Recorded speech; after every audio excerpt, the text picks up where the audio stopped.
Kita ke informasi lain pemirsa, 5 wanita yang diduga pasangan sejenis dipergoki warga asik berciuman di salah satu rumah kontrakan. Warga langsung menggerebek rumah kontrakan itu dan langsung mengusir para pelaku.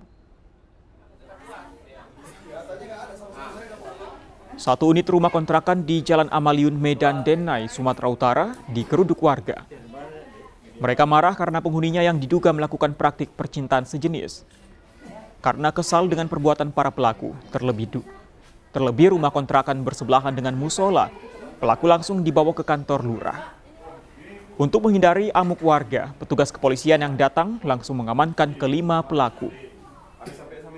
Kepala Lingkungan 7 Aldino Nawar mengatakan, saat dirinya sedang ingin membagikan brosur bantuan musola, saat itulah dirinya melihat 2 wanita saling berciuman dan memang sebelumnya masyarakat telah lama resah dengan keberadaan para pelaku. Jika terbukti, kelima pelaku akan diusir warga.